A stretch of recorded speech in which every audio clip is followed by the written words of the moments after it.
Hi there. In this video, I'm going to talk about functional footprints, which is an incredible tool to get the ankles, knees, and hip working together to help improve balance and also to help the hip and tibial rotation, external and internal rotation. It was originally designed for dancers to help improve their turnout. And I am not a dancer at all, but I find this tool to be invaluable to improve hip rotation, to improve tibial rotation, and also overcome pain, hip pain, knee pain, ankle pain, and lastly, to improve balance. So in this video, I'm going to talk about how to use these guys and also how to overcome hip pain.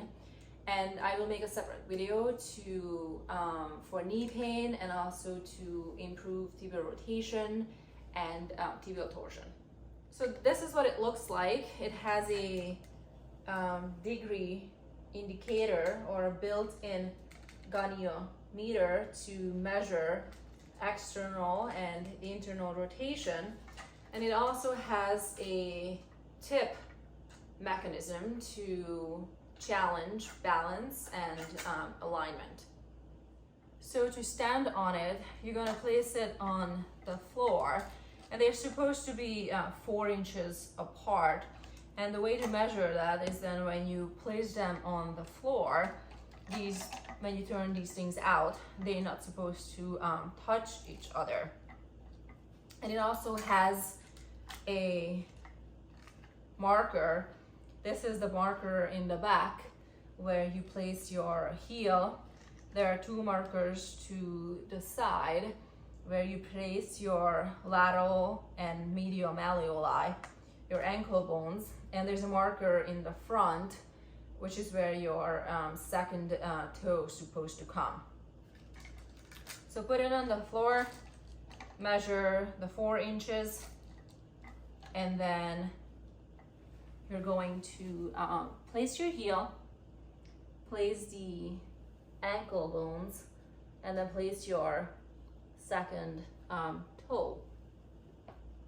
If your balance is not the best, you can do this against the wall or hold on to something so you don't fall forward as it tips forward and back. So this is how you stand on it. Once you have your feet placed properly on the footprints, next is to align the pelvis.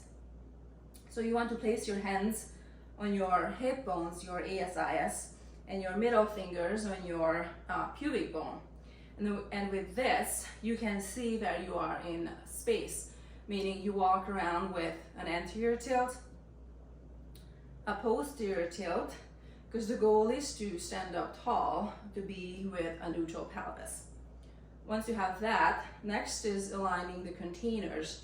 So bringing the chest over the pelvis, and lastly, bringing the head over the chest. So basically, axial elongation and standing up tall. So the first exercise is just standing on these footprints, and don't let the feet turn out or in. Don't let the plate shift forward or back. Just stand up tall and feel what it feels like to be in alignment. Next part, you want to keep the knees straight, keep the pelvis upright, keep the containers stacked, and shift the weight forward without scrunching your toes, and shift the weight back without falling backwards. Just a couple of times. And if you walk on the street, and you may start paying attention that some people walk around leaning forward, and not as often, but sometimes people walk leaning backwards. So with this exercise, you're able to bring awareness to this and even correct it. Tilt forward and back and forward Don't let the toes scrunch, keep the knees straight and back. Next part of the exercise is once you find your balance, just stand up tall and hold this for 10 seconds. 1, 2, 3, 4, 5, 6, 7, 8, 9, 10. Hard. All the exercises are pretty challenging. And one more thing, the exercises should be done slow and controlled. The next one is getting harder. Keeping the footprints balanced, level, no turning in and out, and a plie. So pelvis is in neutral, container stacked, knees are straight, toes are not scrunching up. Keep the back straight throughout the exercise and bend and straighten your knees 6 times. It's hard, very challenging.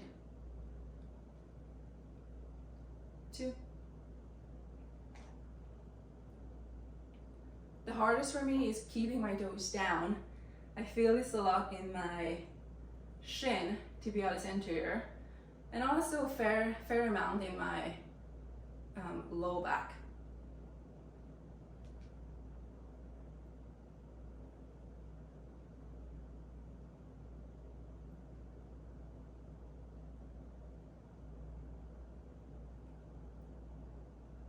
Also a little bit in my butt, but mostly lower leg and low back.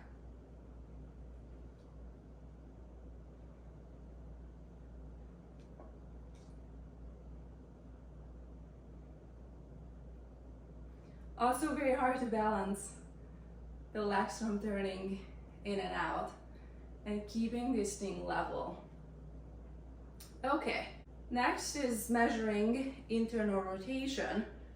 So first, my right side, my starting point is, I would say, at 20 degrees. My left side, don't let your foot sickle in here, keep the foot level. On my right side, I get 30. And when you turn both in, this is when they collide. But I have 20 on each side. Definitely feel more on my right side. So the first part of this exercise is keeping the left leg stable, container stacked. That in itself is an exercise for me. And then turning the right leg in 5 times. 1.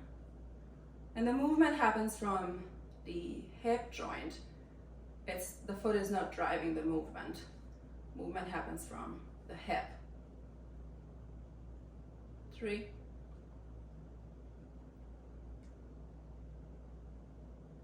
4.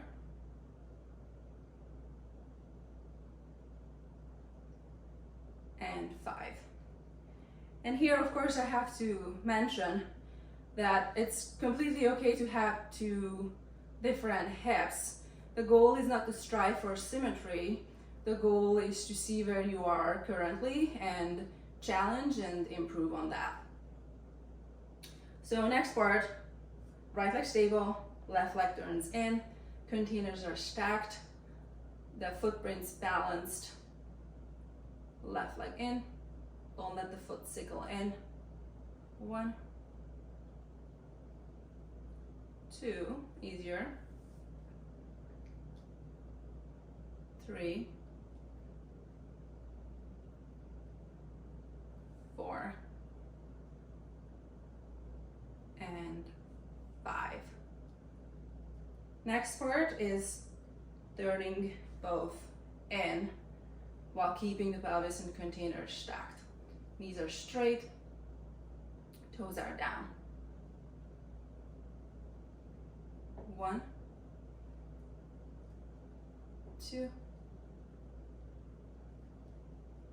3, 4, 5, and 6. Next, external rotation. On my right side, I have currently a 60 degrees. Left side, 55. And together,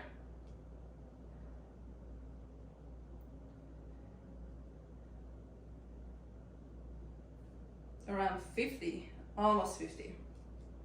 So the first part of this exercise, left leg stable, knees are straight, feet level, container stacked, left leg stable, rotate the right leg out. Movement happens from the hip joint, not from the foot. Leg turns out, comes back in. 2,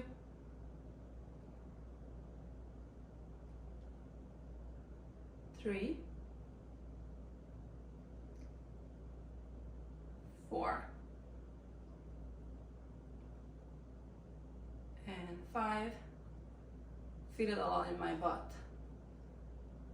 And 6. Right leg stable, left leg turns out. 6. Containers are stacked. 5, 4,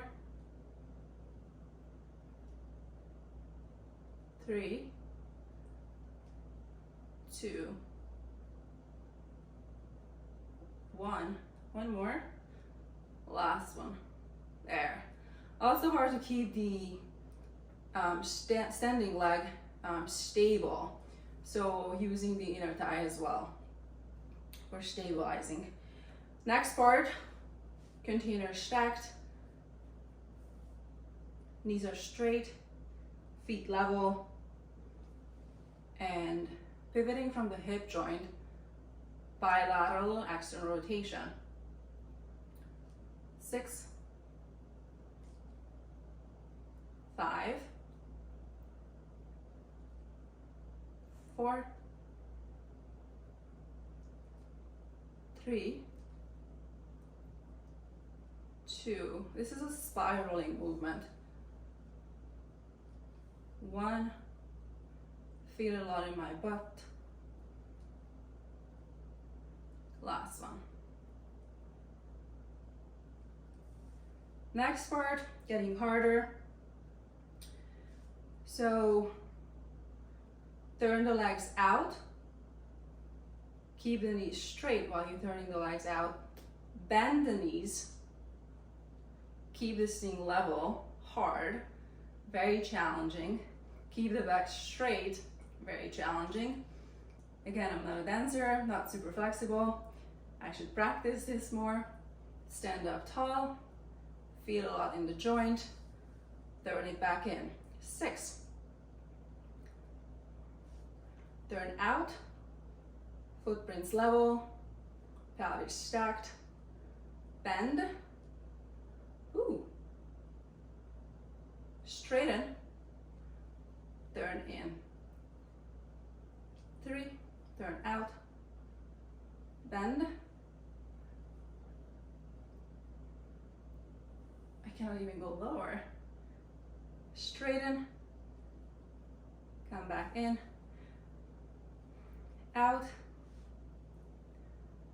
Bend. Come up. Rotate back in. I forgot the count. Knees are straight. Turn the feet out. Container stacked. Don't grab with the toes. Don't let the toes come up. Bend. Straighten. Come back in. Let's do 2 more. Turn out. Knees are straight. Container stacked. Bend. Straighten. Come back in. 1 more. Out. Bend. Definitely a butt exercise. straighten, come back in. Challenging. I definitely should practice these guys more. And the last one is placing the footprints wider apart. Maybe like 8 inches. And same thing. Place the feet on it. There. And turn the footprints out. Foot level. Movement happens from the hip socket. Spiraling movement. Bend. Just similar to the previous one, but different because the footprints are wider apart. Back is straight. Come up tall and rotate back. Also feel it in my butt, tibialis anterior, but different from the previous one. 6. Out, bend, come up, rotate back. Out, bend, up, in, out. Hard to keep it level. Bend, hard to keep the back straight, especially if you used to gym workouts where you lean forward. Out, bend, straighten. Feel it on my right side more. I have a chronic undiagnosed, I would say it's something labrum related, but I never got MRI for it, just corrected it with exercises.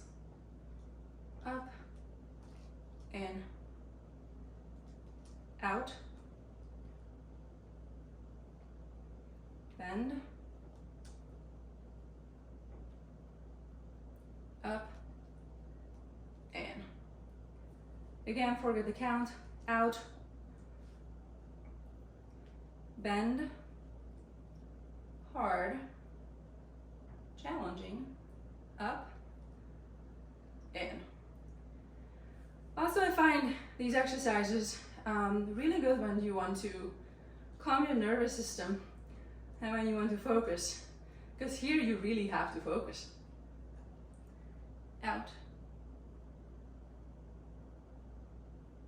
back, and in. Challenging, definitely challenging. So the exercises are quite challenging, especially if you are not a dancer. I found it quite easy as I was just standing on it and I had to balance the weight. So the first exercise, however, it was a lot harder to keep the balance as I was external rotating, and definitely I need to come back and practice more to external rotation and bending and straightening my knees. So these are functional footprints to help improve external and internal rotation, to help improve joint health, to help improve balance, and with all that help to overcome hip pain, definitely hip pain, knee pain, and ankle pain. And as I said in a separate video, I will talk about tibial torsion and tibial rotation. So thank you.